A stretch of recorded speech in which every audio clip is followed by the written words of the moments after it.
Hello दोस्तों, स्वागत है आपका यूपीएससी संभव में। हम लोगों ने क्या क्या पढ़ लिया था? हम लोगों ने सीआरआर एसएलआर पढ़ लिया था, ओपन मार्केट ऑपरेशन पढ़ लिया था, जिसके तहत हम लोग क्या निकालते थे? प्रतिभूति निकालते थे। हम लोग पढ़ेंगे लिक्विडिटी एडजस्टमेंट फैसिलिटी, मतलब तरलता समायोजन सुविधा। क्या होता है? देखो, तरलता समायोजन सुविधा में एक आता है रेपो रेट। क्या आता है? Repo rate. Repo rate. एक होता है reverse repo rate. Reverse repo rate. Repo rate.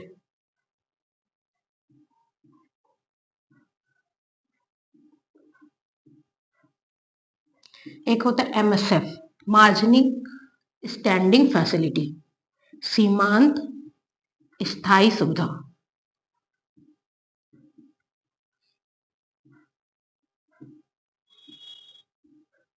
एक होता है एसडीएफ। क्या होता है? Standing deposit facility. STF, standing deposit facility. क्या होता है? स्थायी जमा सुविधा।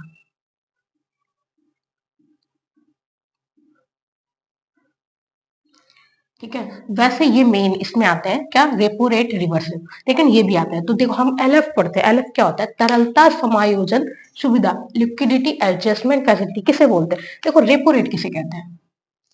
वह दर होती है। क्या होती है? वह दर जिसमें वाणिज्यिक बैंक,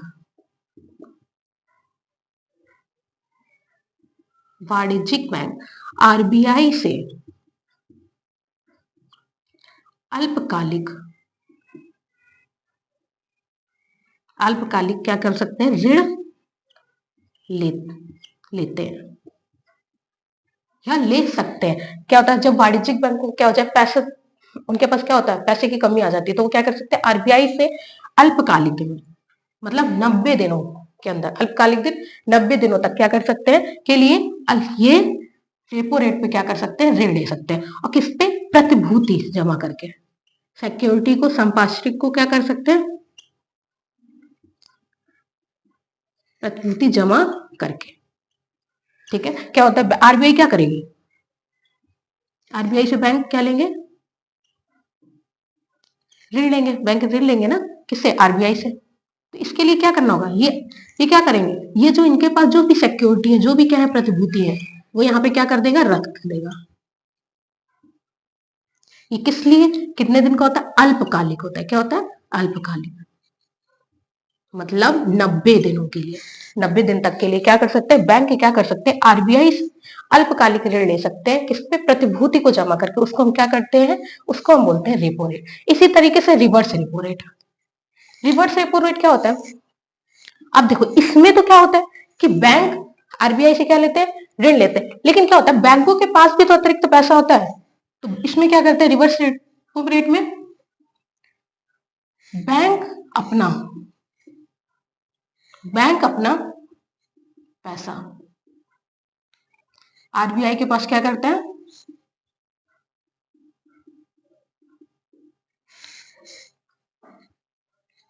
आरबीआई के पास रखते हैं। वह दर, यहां पे लिख लेना, वह दर जिसमें बैंक अपना पैसा आरबीआई के पास रखते हैं और बैंकों को जो ब्याज मिलता है,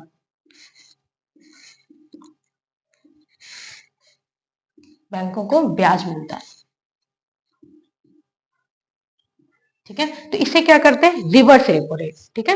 बैंक का अपना पैसा क्या करते हैं? आरबीआई के पास रखते हैं। तो वह दर जिस पर बैंक अपना पैसा आरबीआई के पास रखते हैं, उसे हम बोलते हैं रिवर्स रेपो रेट। ठीक है। तो उस पर बैंकों को क्या मिलता है? उस बैंक की क्या हो गई? एक आय हो गई ना, इनकम हो गई। तो इसीलिए बोलते हैं इसको रिवर्स रेपो रेट। ठीक है। आया समझ में? अब देखो, हम लोग करेंगे एमएसएफ, मार्जिनल स्टैंडिंग। देखो, ये जो है ना, अभी ना हम लोग रेपो रेट पढ़ रहे हैं। तो रेपो रेट में क्या है कि रेपो रेट ना एक फिक्स रेपो रेट हो गई है। ठीक है, कि अब इतने पे ही रखे जाएंगे, उसको बोलते हैं फिक्स रेपो रेट। ठीक है। तो हम एमएसएफ पढ़ेंगे। स्थायी मार्जिनल स्टैंडिंग फैसिलिटी किसे कहते हैं? Marginal standing facility.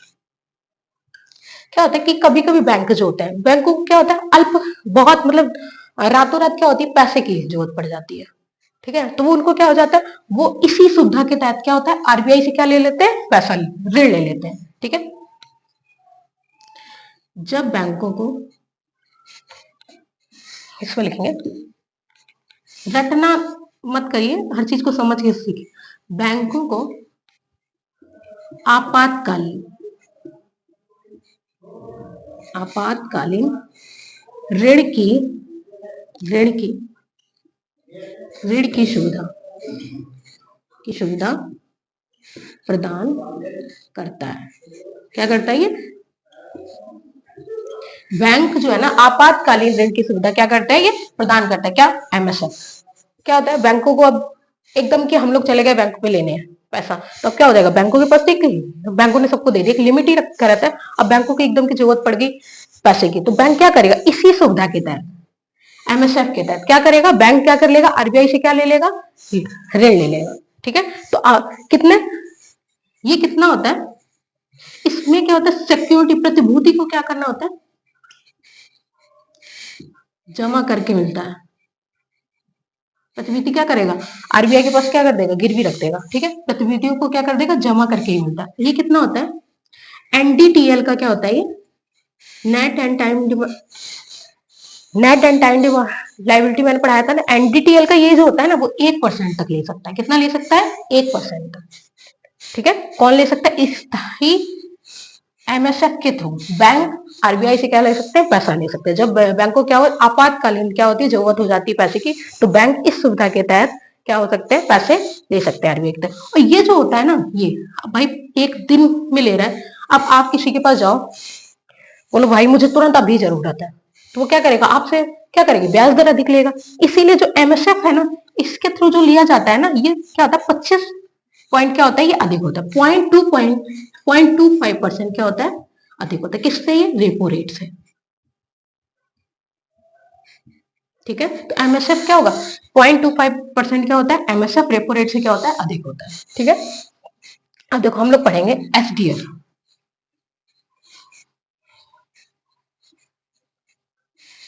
एसडीएफ क्या होता है, स्टैंडिंग डिपॉजिट फैसिलिटी। ठीक है, 2022 से शुरू किया है सरकार ने। इसमें होता क्या है, क्या होता है, बैंकों के पास क्या होता है, पैसा अधिक होता है। ठीक है, बैंकों के पास क्या होता है, बैंकों के पास अतिरिक्त तरलता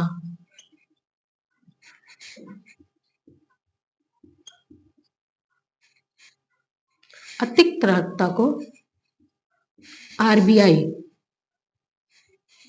यहां पे लिख देते हैं, वह दर जिस पर बैंकों के पास अतिरिक्त तरलता को आरबीआई बिना संपार्श्विक के या बिना प्रतिभूति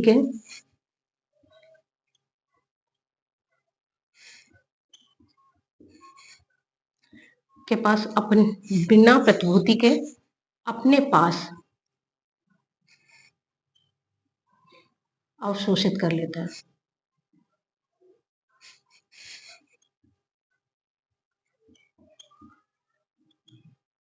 उसे हम क्या कहते हैं, उसे बोलते हैं एसटीएफ। अब क्या होता है, बैंकों के पास खूब सारा पैसा है, बैंकों के पास पैसा है, तो पैसा क्या है, अब क्या है ना कि वो अगर वो रेपो रेट के थ्रू जमा करते तो क्या करते हैं, उसमें क्या करते हैं, उसको प्रतिभूति देती है आरबीआई। लेकिन अब इसके थ्रू जमा करेंगे तो आरबीआई क्या करेगी, बिना प्रतिभूति के, बिना प्रतिभूति के क्या कर देंगे, वो जो पैसा है उसको क्या कर दे सकती है, अवशोषित कर लेती है। ठीक है, तो मतलब बैंक को अपना पैसा बिना प्रतिभूति के आरबीआई के पास क्या रख देते हैं, गिरवी रख देता है। तो ये होता है एसडीएफ, स्टैंडिंग डिपॉजिट फैसिलिटी। आया समझ में। ठीक है, और इसकी जो दर होती है ना, सबसे कम होती है। क्या होती है, इसकी ब्याज दर कम होती है। ठीक है, अब ये एसडीएफ का कैसे यूज करती है आरबीआई, कैसे क्या होता है, आरबीआई को कोई कि बैंकों के पास क्या है, पैसा है, तो आरबीआई, और मार्केट में पैसा है मतलब तरलता है, तो तरलता ज्यादा है मार्केट में, वो पैसा जाएगा, तो पैसा जाएगा तो वो क्या होगा, मांग बढ़ेगी, इन्फ्लेशन क्या होगा, फिर वस्तुओं की मतलब लोगों के पास पैसा जाएगा तो लोग क्या करेंगे, डिमांड करेंगे, डिमांड करेंगे तो वस्तु तो सीमित मात्रा में होती है, तो वस्तु का क्या हो जाएगी, कीमत बढ़ेगी। तो उसी तरलता समायोजन के लिए सरकार क्या कर देती है, तरलता समायोजन के लिए इसका क्या करती है, इन इंस्ट्रूमेंट का क्या करती है, प्रयोग करती है सरकार। ठीक है,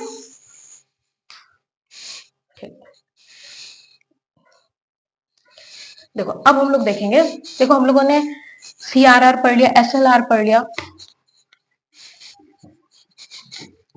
ओपन मार्केट ऑपरेशन पढ़ लिया, अब हमने लिक्विडिटी एडजस्टमेंट फैसिलिटी पढ़ी, अब हम पढ़ते हैं बैंक दर। देखो बैंक दर क्या होता है,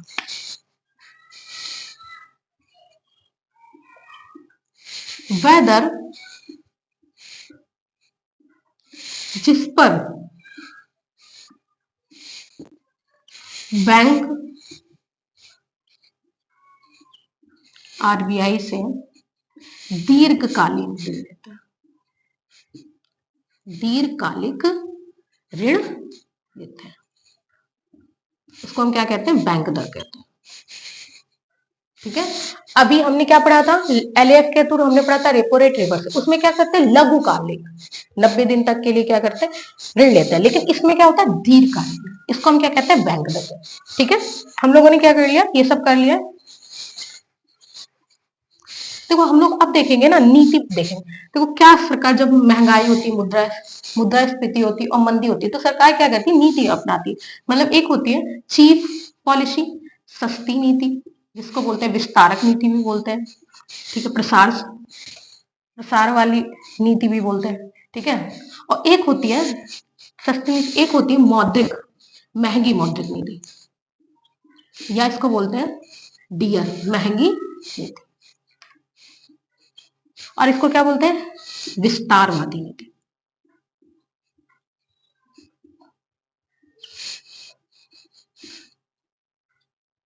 ठीक है, महंगी नीति, इसको क्या बोलते हैं, डियर, डियर, डियर पॉलिसी। ठीक है, इसी को हॉकिंस भी बोलते हैं, अगर हॉकिंस आ जाए। ठीक है, तो ये कब अपनाई जाती है, देखो सस्ती मतलब क्या होता है, सीआरआर, जो हमने पढ़ा, CRR, SLR, repo rate, reverse repo rate. ठीक है, इन सबको क्या कर देते हैं, इनकी की जो दर है ना, उनमें कमी कर दी जाती है। कमी कर दी जाएगी तो क्या हो जाएगा, जहां बैंक सीआरआर के थ्रू 4% रेट था, तो 100 में 4 रखता था, तो 4 रख लेता था, तो बैंकों के पास कितना होता था, 96 रुपए होता था। लेकिन अब सीआर को कम कर दिया, मतलब सीआरआर 3% कर दिया, तो कितना हो जाएगा, बैंक के पास कितना पैसा रहेगा, 97, तो बैंकों की साख सृजन क्षमता कितना होगा, बढ़ेगी। तो ये क्या कर देगा, दर को कम कर देगा, तो बैंक क्या कर देंगे, तो बैंक ब्याज दर कम कर देंगे, ब्याज दर क्या कर देंगे, कम कर देंगे, ब्याज दर कम कर देंगे, तो लोग क्या करेंगे, तो ऋण क्या हो जाएगा, सस्ता हो जाएगा, ऋण क्या हो जाएगा, सस्ता हो जाएगा। तो क्या हो जाएगा, मार्केट में क्या हो जाएगी, इसकी मांग बढ़ेगी, बाजार में क्या हो जाएगा, बाजार में क्या होगी, पैसा जाएगा, पैसा जाएगा तो क्या हो जाएगा, उत्पादन होगा, उत्पादन होगा, लोगों के पास क्या होगी, आय होगी, आय होगी तो क्या होगी, वस्तु की क्या होगी, मांग वृद्धि होगी, मांग में क्या होगी, वृद्धि होगी, वृद्धि होगी। ठीक है, तो ये क्या हो जाएगा, जब मार्केट में क्या हो जाए, मंदी की स्थिति हो, डिफ्लेशन की स्थिति, मंदी की स्थिति, तो सरकार कौन सी नीति अपनाती है, सस्ती नीति, ठीक है, चीफ नीति या विस्तारवादी नीति सरकार क्या करती है, अनुसरण करती है। ठीक है, तो इसमें क्या किया जाता है, सीआरआर, एसएलआर, रेपो रेट की जो दर है उसमें क्या कर दी जाती है, कमी कर दी जाती है विस्तारवादी में। ठीक है, इसी को हम क्या बोलते हैं, सस्ती नीति, विस्तारवादी नीति। ठीक है, इसी में ना डेविस नीति भी आती है, अगर कभी डेविस नीति भी किसी से इससे संबंधित है। ठीक है, अब देखो हम लोग ओपन मार्केट ऑपरेशन प्रतिभूतियों में क्या करते हैं, प्रतिभूतियों को में क्या है, सरकार क्या करेगी, प्रतिभूतियों प्रतिभूतियों को बाजार से क्या कर देगी, खरीदना शुरू कर देगी। जो उसने निकाली थी ना, जो जारी की थी, प्रतिभूति को बाजार से खरीदेगी, खरीदेगी वापस। इससे क्या होगा, इससे लोगों के पास क्या जाएगा, लोगों के पास पैसा जाएगा, जाएगा ना, तो क्या होगी, लोगों के पास तरलता बढ़ेगी, तरलता बढ़ेगी तो क्या हो जाएगी, इकोनॉमिक एक्टिविटी क्या हो जाएंगी, शुरू होंगी। ये होता है, क्या होता है, सस्ती मौद्रिक नीति, जिसको हम विस्तारवादी मौद्रिक नीति बोलते हैं। इसी में ही डेविस नीति भी आती है। ठीक है, अब हम लोग पढ़ते हैं महंगी मौद्रिक नीति, जिसको हम बोलते हैं डियर। क्या बोलते हैं, डियर। ठीक है, तो डियर किसे कहते हैं, महंगी मौद्रिक नीति। इसी को हॉकिंस भी बोलते हैं। ठीक है, हॉकिंस पॉलिसी बोलते हैं। तो इसमें हम क्या पढ़ेंगे, ये इरेज कर देती हूँ मैं।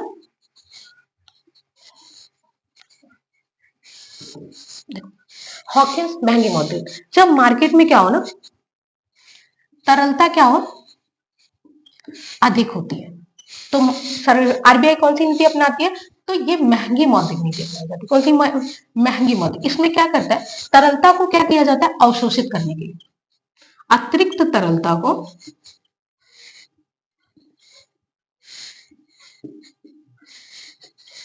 को अवशोषित करने के लिए,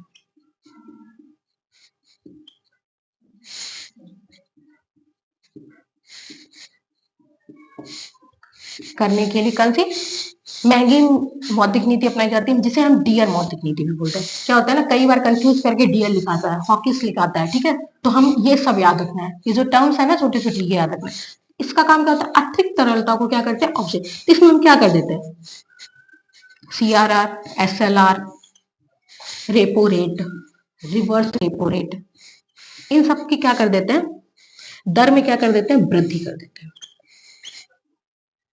जैसे उसमें हमने क्या देखा था, क्या कर देते हैं, कभी कर देते, इसमें क्या करते हैं, बढ़ा देते हैं। जैसे क्या होता है, सीआरआर अभी क्या है, 4% है, लेकिन हमने देखा कि मार्केट में क्या है, महंगाई बहुत अधिक है, तो हम सीआरआर को बढ़ा के हमने कितना कर दिया, 5% कर दिया। तो सीआरआर अगर 4 रुपए में, 100 रुपए में अगर हम 4% रखेंगे तो कितना, हम 4 रुपए रखेंगे। लेकिन अगर वही हमने 5% कर दिया तो क्या हो जाएगा, 100 रुपए का हमें कितना रखना पड़ेगा, 5% रखने का। तो जो बाजार की क्षमता थी ऋण देने की, तो वो क्या हो जाएगी, प्रभावित होगी। तो लोग, अब जो बैंक पैसा देंगी तो क्या कहेंगे, अतिरिक्त ब्याज दर क्या कर देंगे, ब्याज दर क्या कर देंगे, बढ़ा देंगे, क्योंकि उनके पास पैसा कम है। जो उससे अच्छे ऋण पे, उस ऋण पे लेगा तो उसी को देंगे। तो क्या हो जाएगी, लोगों के पास क्या हो जाएगा, पैसा कम जाएगा। ब्याज दर बढ़ा देगी तो क्या हो जाएगा, लोगों के पास मार्केट में क्या होगी, तरलता में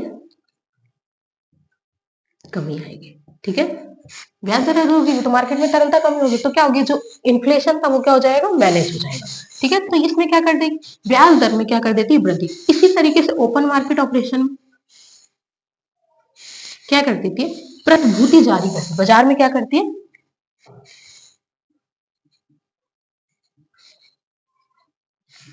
बाजार में प्रतिभूति, बाजार में प्रतिभूति जारी करती है। अब बाजार में प्रतिभूति जारी करेगी तो क्या हो जाएगी, जो लोग खरीदेंगे तो वो, जो उनके पास अतिरिक्त पैसा हो वो लोग खरीदेंगे, तो क्या हो जाएगा, तरलता को ये क्या कर लेगी, क्या करेगी, अवशोषित कर लेगी। जो मार्केट में पैसा था उसको क्या कर लेगी, अवशोषित कर लेगी। ठीक है, तो ये क्या करती है, महंगी नीति। आया समझ में, इसको बोलते हैं डियर हॉकिंस महंगी नीति। ठीक है, ये किस लिए अपनाई जाती है, जब मार्केट में क्या होता है, इन्फ्लेशन को, मुद्रास्फीति को मैनेज करने के लिए,